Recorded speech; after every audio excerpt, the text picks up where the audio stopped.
Welcome to a quick and easy tutorial. Today we're just going to be having a look at Visual Studio and C# and how to install Selenium WebDriver. So all we need to do is open a new project, console app, and then come up to Tools and NuGet Package Manager, and then Manage NuGet Packages, and then browse for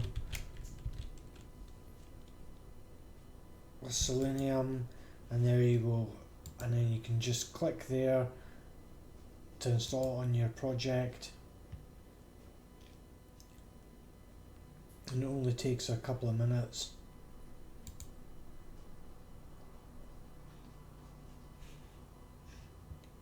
And then that's it done, so now you can continue on and continue using it.